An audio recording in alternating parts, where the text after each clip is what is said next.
Douglas Fairbanks there thinks he's in with a chance. Bit of company on a wet Friday night. Except old Dougie doesn't have a cast in his eye and a built-up shoe. At least not last time I was at the Flickers. It's always the eyes. That's how you know. A glance just held that little bit too long. Dragged off to one side like the trail of a very light in the dark. After the interview, the officer asks me, not unkindly I must say, he says, "How do you chaps like you and the captain know one another?" So I told him, not my words, something somebody said to me once.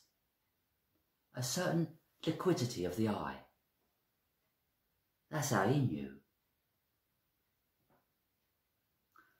My eyes are bad, mind you. Too bad for shooting Prussians at any rate. So I was shunted onto hospital work. "Cushy," says Sam. "That's a Charabang holiday purse. You always wanted to see France, didn't you?" I remember my first day in the resuscitation tent. That's where they take the dying, or the nearly dying, and the shocked ones. There's heated beds to put some life back into them. And transfusions. Our guns were going hell for leather. The sky was all lit up. Powdery. Green. Horrible green. Like the air was sick. Star shells, ferries, dumps going up. And then the ambulances come in and we have to ferry them in. The ones that can't walk. And they've got these labels on them. Will tell you what's wrong with them. Like left luggage. You ever carried a stretcher? Bloody horrible. You feel like your arms are going to pop out their sockets.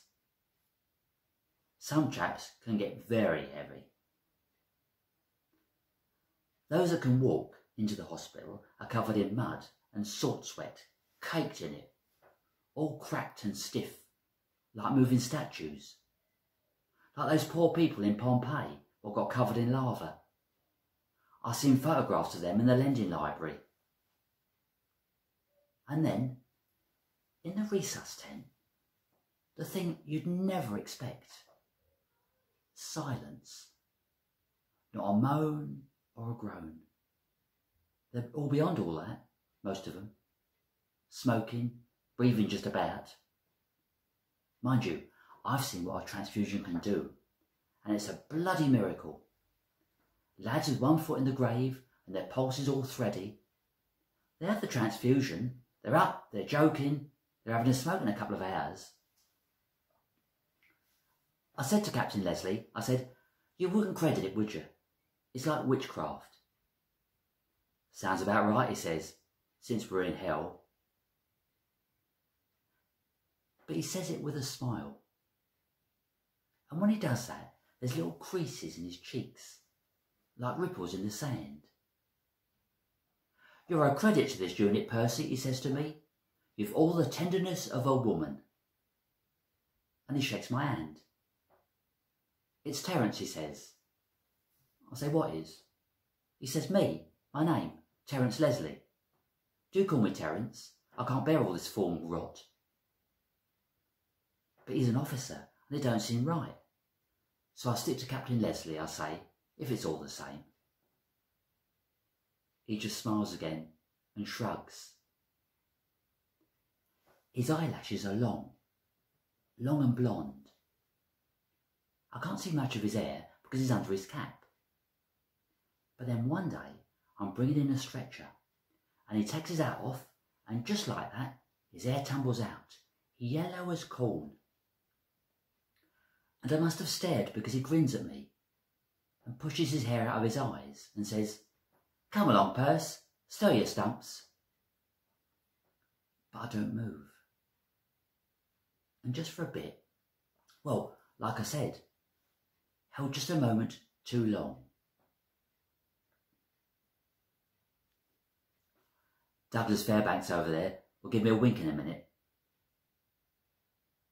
There you go.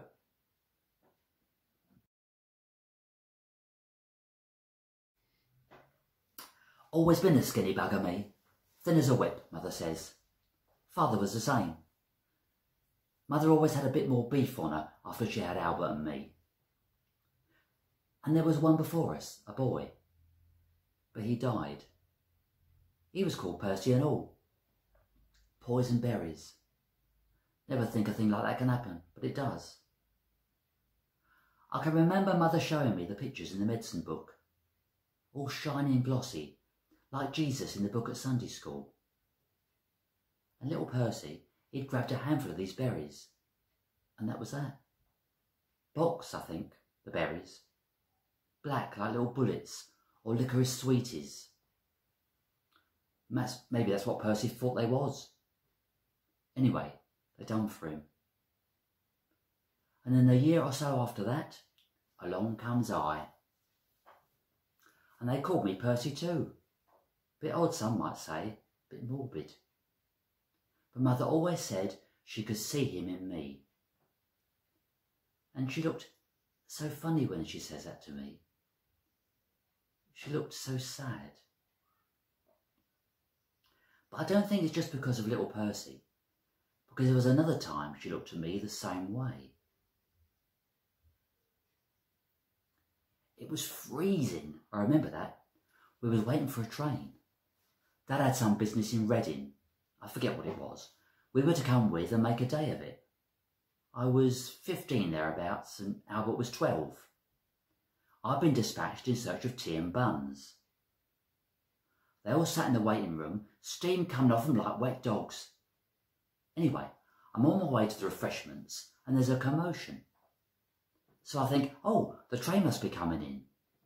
So I say to the girl behind the tea stall, pretty girl, I remember, with bows in her hair. I ask her to get a shift on. She says, what's the hurry? The Reading train's not in for a quarter of an hour. So I think, what's all the fuss about then? And then I see it. Ahead of me on the platform. Policemen. At least I think they're policemen. But then I look properly and they're not. They're from the jail. Dark uniforms, little hats with shiny brims. And between them a prisoner. Waiting to be taken away, I suppose. And it's not the first time I've seen as such. Used to see them a lot, poor bastards, shuffling along in their chains and the arrows on their clothes. And this rough clobber too, like to make you itch. Worse than this. So, why are all these folk whispering and pointing, I wonder? So, I look at the chap in the chains, and he's a big chap, sort of like a big bear of a fella, with a big, slouchy, pouchy face. Fattish. Except it's all sunk in now. And his hair, what is most likely black as your hat, is all shot through with grey. And he looks wretched, as well he might. There's rain dripping off his hair and down the creases in his big face. And then I realise it's not just rain, he's bloody crying. And then he looks at me. And there it was, in that moment, a certain liquidity of the eye.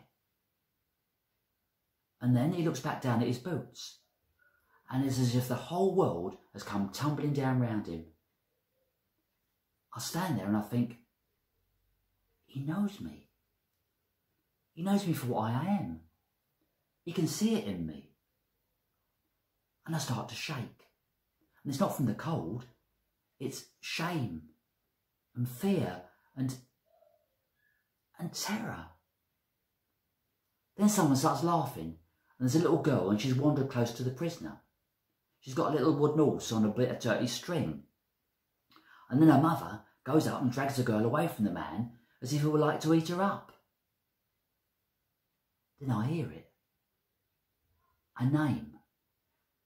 Whispered behind fancy gloves and November hands, what are stiff with cold. And it's him, isn't it? And suddenly, Dad's beside me and is gripping my arm. And he says, "Are you all right, Perce?" And he's proper worried. And there's a sort of ringing noise in my ear. And I feel for a moment like I might faint. But then, this chap goes straight up to the prisoner on the platform and he spits in his face. And Dad looks shocked. And just then, the train comes puffing into the station, steam everywhere. And I look back to the prisoner, but he's covered now in a great big cloud of steam. Dad picks up the tea and the buns and he gets us into the carriage. It smells of damp wool and musty like church. And there's beads of rain on the window, the open window. And Mother pulls down the leather strap and the sound sort of snaps me out of it. "What was all that fuss about there, Clem?" And Dad sups at his tea and it hangs in little drops from the ends of his kitchen attache. "You won't believe it," he says. "Out there on the platform, waiting to be taken to prison, who pipes up Albert?" And he looks at us and he shakes his head in wonder. "Oscar Wilde," he says. And then Mum looks at me, tender-like. I've never had the nerve. That's a thing, I suppose. The notion of getting into trouble or being a bother. I could always imagine Mother's face if she'd found out I'd been up to things. And I couldn't bear it. I couldn't bear to disappoint. So I didn't. I didn't do anything about it. Not even a tuppenny wank with Sam or nothing. I kept my own counsel, as they say. Also, there was a girl who was sweet on me, Annie. And that sort of stopped people asking, I suppose. We courted for a long while, but then she got fed up because I never asked her to marry me. I took on like Annie had broke my heart. And then, what with one thing or another, and then the war, it sort of, somehow I got away with it. A lot of questions, of course, especially when all us Tommies was billeted together for the first time. You married? No. You got a girl? Well, I used to. And then one day, in Amiens, there was a sort of lull. Hot as hell, it was. Not what you think. People think of all that mud and rain. But we was there the livelong year, and sometimes it was hot and parched.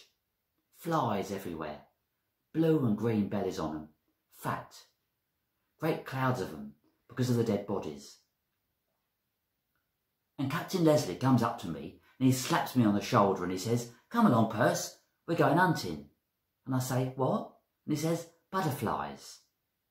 Because we were camped on sort of downland, and there's marigolds and poppies all over with splashes of colour. I can still taste the dust. Chalky, in your mouth and your hair, and on the Dunlop tyres like white paint.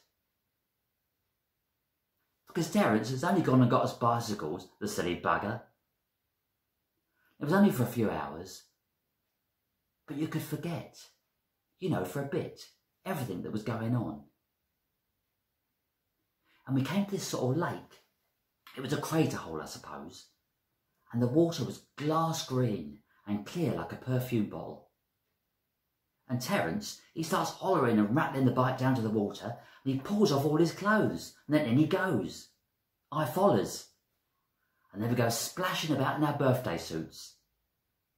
And he's brick red from the sunshine, but not where his shirt's been, so he's got this sort of red face and arms.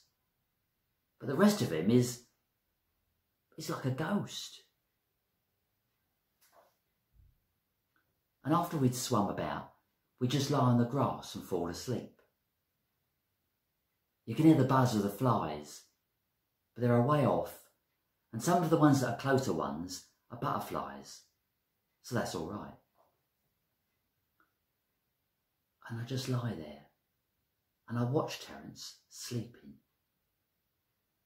and his Adam's apple bobbing up and down, and his hair is golden, And the line of his jaw is just sort of perfect. Like a draftsman's drawn it, like I'd drawn it. And his lips are dark red and full, and they're like bramble. And all I want to do is bend down and he opens his eyes and squints. Then he lifts his hand to cover them so he can see better. And he says, "We best be getting back."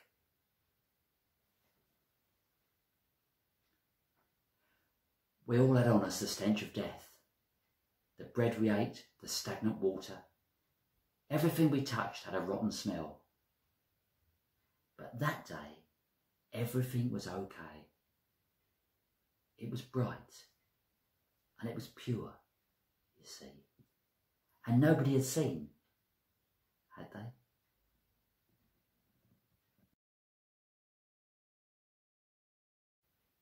I'd done my bit. The officer mentioned that.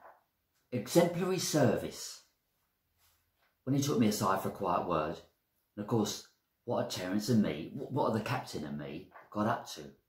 Sweet FA. But someone had seen us, they thought. Hello, what's going on here? And it's bad for morale and all that. So I was to be sent elsewhere. And of course, I didn't get to see the captain, did I? Because he'd been transferred too.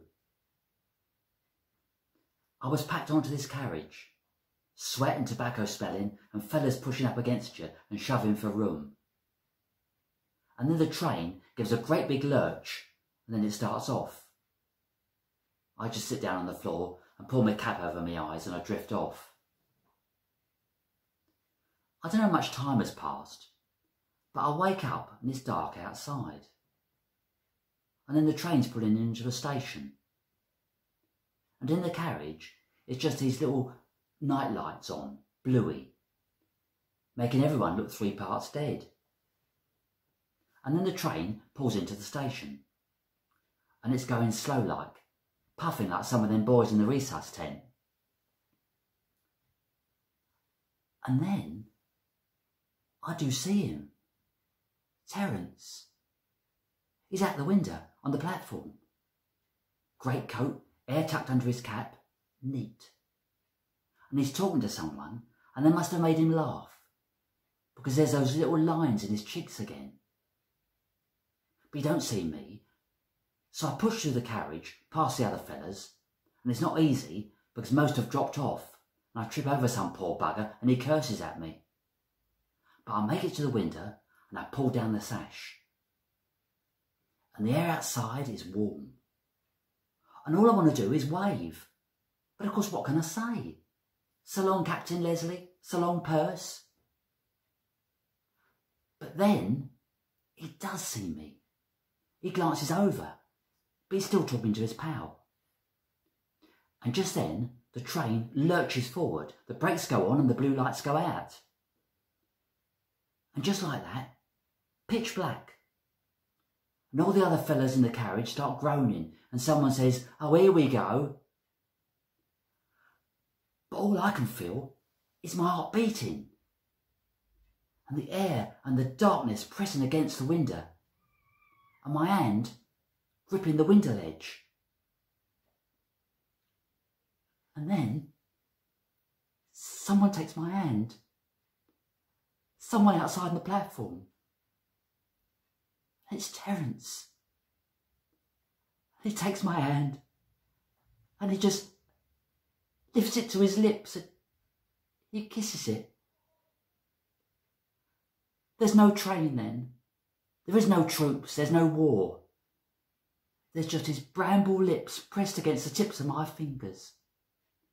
And all the hair on the back of my neck goes up on end. And then the train lurches forward. And he's let go of my hand, and all the blue lights go on. And outside, there's nothing but steam. Steam and darkness.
patron saints of lost illusion, calm and pain, my world in grey. I am lost with no companion.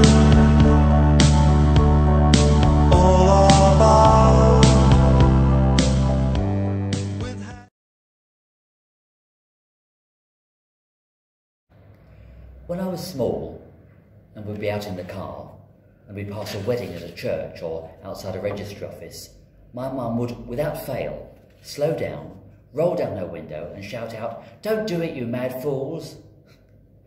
In retrospect, I think she was still processing her feelings about the divorce. But we just thought it was funny. Every time. Really funny. Though not if you were a reluctant bride with acute hearing. Such incidents bred in me a suspicion, a certain uncertainty towards marriage, towards men, towards making promises amid pomp and circumstance, towards institutions and the done thing, what one ought and what one not. Oh, my scepticism is a rich inheritance, the family fortune from my mother's side. But here I am. Which is why I have to get this right. Which starts with me getting this right. All those Jaffa cakes inhaled for inspiration can't have died in vain. Once upon a time, a plucky young man went on an adventure, miles from home. In a magical kingdom, in a faraway land, he met a handsome prince who spent all his days bringing joy to the lives of others.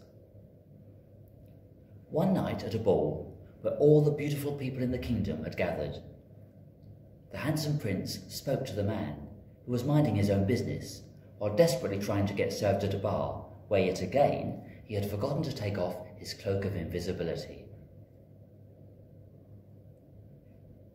So kind was the prince that he bought the plucky young man a drink, and so gracious was the man that he asked the prince to dance. And the dance was so entrancing that everyone else in the room vanished. The world stopped spinning. And it was just the man and the prince in each other's arms on top of the world. With only Lady Gaga for company. Now there's a threesome. Pause for applause, wild applause, possibly some cheering.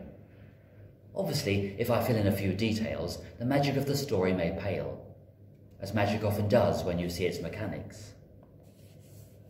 The adventure was a fortnight in Florida. The ball was a club playing bad romance. The plucky young man was youngish, and the prince wasn't a prince at all, but another plucky young man on an adventure of his own. That his adventure was working on a roller coaster in a theme park gets bonus oh my god points in my mind. But then I've always loved roller coasters, real and emotional, lest you hadn't noticed. Of course, this story isn't like the fairy tales I was raised on. No horse-drawn pumpkins, way too many homosexuals. I do have a story about 3 bears, but NSFAJ, not suitable for Auntie Janice, or anyone else, mind you. No, people like me didn't feature in the stories I was told growing up. It felt as if I didn't exist. Even if there were characters like me, they were Hall of Mirrors distortions that made me feel like I didn't want to exist. I had a go at ending my existence back then. But I was as good at suicide as I was at physics, so I lived and learned. It's painful to be invisible in other people's stories. But there is a sliver of liberation. You can tell your own story. You can author your own life. There is no script to stick to, which is bloody terrifying, and quite exciting, and bloody terrifying. Not that scripts can't be useful. For me and my people, oh my God, my people? For me and other gay people, we now have the opportunity, the right, to have the fairy tale wedding that others have always had. Even for just a day, we can be handsome princes and beautiful princesses, though inevitably some of us will end up more Princess Margaret than Kate Middleton. We the guys can now tell out loud and proud our stories. And everyone, yes, even you, Auntie Becky, who told me I was making my life difficult with my choice to be gay, has a better life because of it. Me having the right to get married doesn't take anything away from anyone else. Rights aren't like cake. Me having some doesn't make you get less. When speaking from cake, too worthy, too wordy, too twee, too angry? Am I angry? Maybe I should start a fight, set fire to something. Uncle Frank, perhaps. Bloody straights. Not only do they go around shoving their lifestyle down everyone's throats, but they've also exhausted every aspect of getting married, made every possible choice into a cliché. And only now, when it's on its last legs, do they wheel in the gays for a vital refresh. After all this time. Hardly any time at all. Not just a big day, but monumental. Part of me wants the formality and frivolity over and done with, so life can get back to normal. Another part of me wants to live in perpetual anticipation, in the thrall of the imminent thrill. And another part of me wonders if it's a good idea at all. Even in victory, you lose something. The feeling of being the rebel, the subversive, the outlaw. I know, never happy with what I've got. Until him.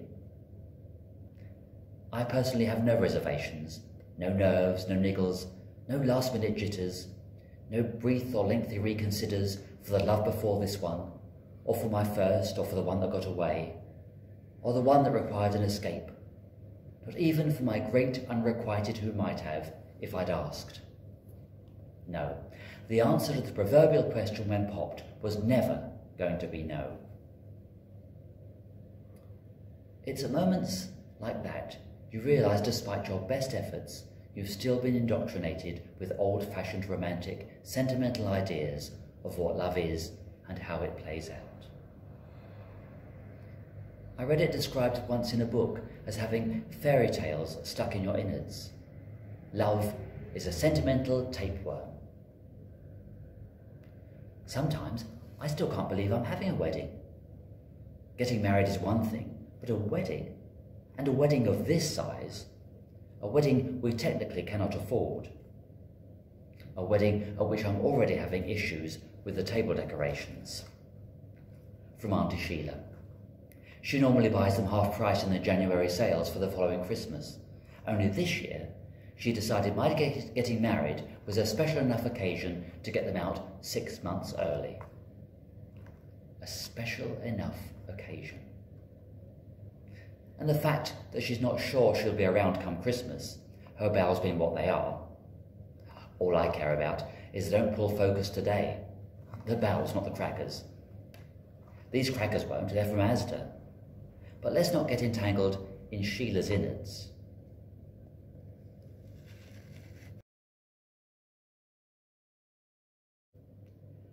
Marriage, an institution for the insane to which you commit yourself voluntarily.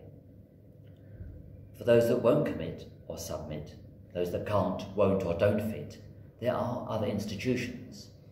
Asylums and prisons, say. In the end, we all find our place, or are put in it. The kitchen, the bedroom, the attic, the cellar, the cemetery. I read The Handmaid's Tale at school. It was very illuminating. I loved school. Well, I loved learning. I could have done without the relentless bullying, having the shit kicked out of me on a weekly basis, and the kids I didn't even know shouting across the playground at me, "Die of AIDS, you bloody poofter." children, so adorable. You can't really blame them. Little pictures. What gets poured in gets poured out. And what got poured in then was Section 28. Tory family values, the gay plague and East Benders on the front of the Sun. Because I was the danger. Me. I never felt that, of course. I wish I'd felt dangerous.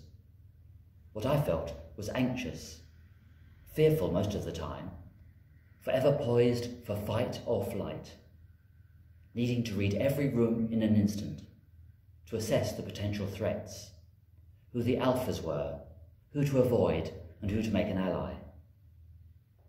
From that, the last one standing unpicked at PE, the sado sitting out the school disco slow dances because he couldn't wrap his arms around the one he wanted, the teenager looking for love in pissy public toilets and parks after dark, to this. Respectability, propriety, decorum.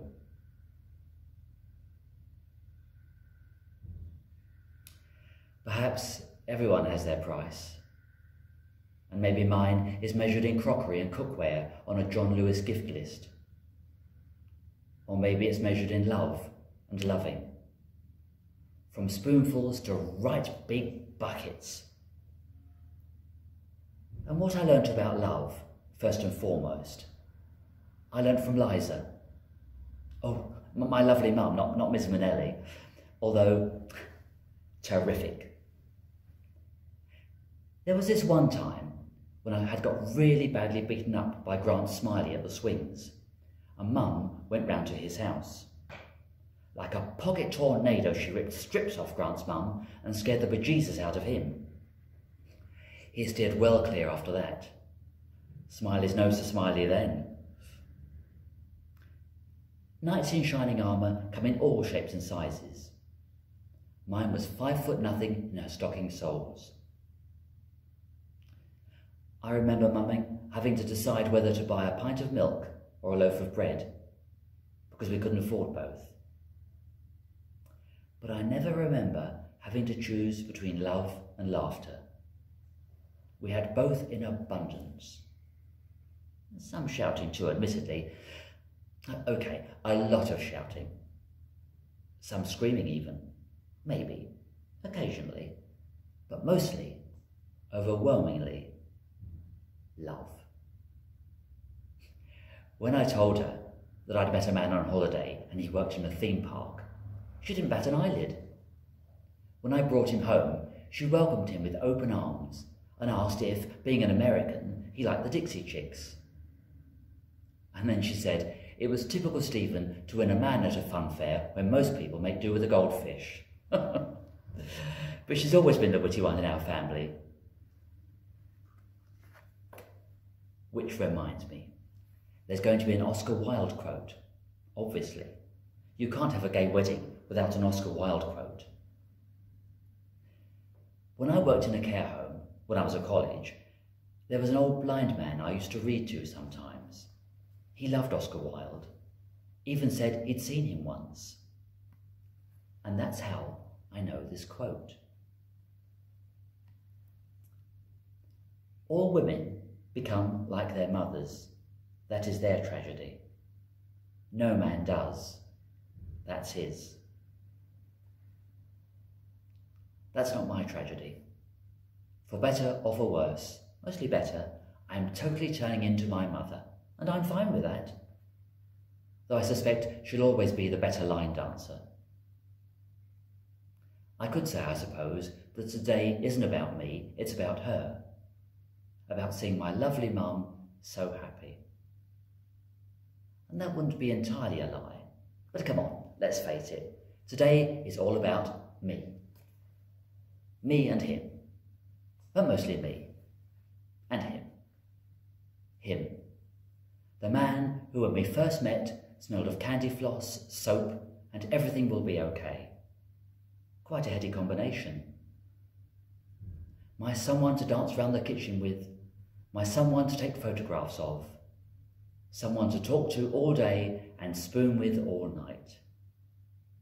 He loves my singing. Okay, he tolerates my singing. And he even likes my cooking. He laughs at my jokes and he lets me cry. He encourages me to be kind. He makes me want to be a better man. And the best view ever isn't Uluru or Iguazu, the Taj Mahal, the Grand Canyon, or even Edinburgh as seen from Arthur's Seat on a clear autumn day with the Forth shimmering in the distance. It's the nape of his neck when he's lying asleep in my arms. I know we don't get happily ever afters in real life. I'm a hopeless romantic, not a total bloody idiot. As my friend Russell said to me once, even with the happiest couples, one of you dies first. But first, there is such unalloyed joy. We went to the supermarket yesterday and were wandering around, and at one point he took my hand, because that's the kind of thing he does. And instantly I got flustered, residual anxiety, remembrance of past battery, enduring scars. Even though I know I'm hardly likely to get my head kicked in by the salad bar, PDAs can still make me nervous. And then he said, gentle as anything, and I'm not going to do the accent, if there's a gay kid in here with his folks, frightened he's a freak, don't you think that it might give him some hope, seeing two guys wandering around, being themselves, getting their groceries like everyone else? If happiness is a place, it's the biscuit aisle in Sainsbury's, and anywhere else I am with him.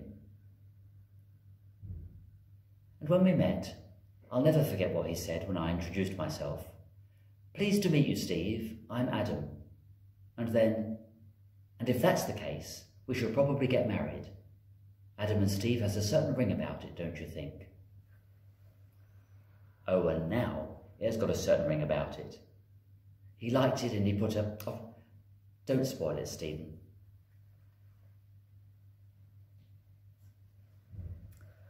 This is the beginning of a new chapter in my story. Our story. It continues tomorrow when we go back to where our tale began, and I get to meet Adam's extended Orlando family, which, funnily enough, does not include a giant and a couple of dwarves. We may even stop off for a dance at the ball where all the beautiful people are. Sadly, they don't do glass slippers in my size, but then when did I ever leave a club before midnight? Ladies and gentlemen, please raise your glasses to my husband, the love of my life, Adam. To our always and forever, till death do us part, as hopefully happy ever after as it gets. Whew. I think it's better just off the cuff, from the heart. You can really overthink these things, can't you?